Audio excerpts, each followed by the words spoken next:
ವೀಕ್ಷಕರೇ, ನಮ್ಮ ಚಳ್ಳಕೆರೆ ಟಿವಿಗೆ ಸ್ವಾಗತ. ಇಂದಿನ ಪ್ರಮುಖ ಸುದ್ದಿ. ಚಳ್ಳಕೆರೆ ವಿಧಾನಸಭಾ ಕ್ಷೇತ್ರದ ಪರಶುರಾಂಪುರವನ್ನ ತಾಲೂಕು ಕೇಂದ್ರವನ್ನಾಗಿ ಮಾಡುವ ವಿಚಾರ ಮತ್ತೆ ಮುನ್ನೆಲೆಗೆ ಬಂದಿದೆ. ನಾಡಪ್ರಭು ಕೆಂಪೇಗೌಡ ಜಯಂತಿ ಕಾರ್ಯಕ್ರಮದಲ್ಲಿ ಶಾಸಕ ಟಿ ರಘುಮೂರ್ತಿ ಮಹತ್ವದ ಹೇಳಿಕೆ ನೀಡಿದ್ದು, ಪರಶುರಾಂಪುರವನ್ನ ಈ ಬಾರಿ ತಾಲೂಕು ಕೇಂದ್ರವನ್ನಾಗಿ ಮಾಡಿಸುತ್ತೇನೆ, ಇಲ್ಲವಾದರೆ ರಾಜಕೀಯದಿಂದ ನಿವೃತ್ತಿಯಾಗುತ್ತೇನೆ ಎಂದು ಘೋಷಿಸಿದ್ದಾರೆ. ಚಳ್ಳಕೆರೆ ನಗರದ ತಾಲೂಕು ಕಚೇರಿ ಸಭಾಂಗಣದಲ್ಲಿ ನಡೆದ ನಾಡಪ್ರಭು ಕೆಂಪೇಗೌಡರ ಜಯಂತಿ ಕಾರ್ಯಕ್ರಮದಲ್ಲಿ ಮಾತನಾಡಿದ ಶಾಸಕ ಟಿ ರಘುಮೂರ್ತಿ, ಪರಶುರಾಂಪುರ ಹೋಬಳಿಯನ್ನ ತಾಲೂಕು ಕೇಂದ್ರವನ್ನಾಗಿ ಮಾಡುವ ಬೇಡಿಕೆ ಕಳೆದ 10 ವರ್ಷಗಳಿಂದ ಇದೆ ಎಂದಿದ್ದಾರೆ.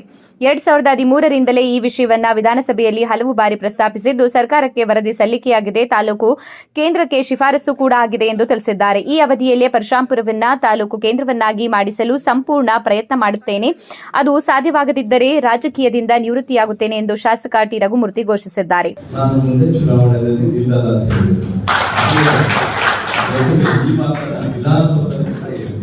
ಹಾಗಾಗಿ ಯಾರಾದ್ರೂ ಕಾಯ್ತಾ ಇರ್ತೀನಿ, ನಾನು ಆಗಿಲ್ಲ ಅಂದ್ರೆ ನಾನು ಬರೋದಿಲ್ಲ, ಇಲ್ಲದೂ ಇಲ್ಲ ಚುನಾವಣೆಗೆ, ಆಯ್ತಾ?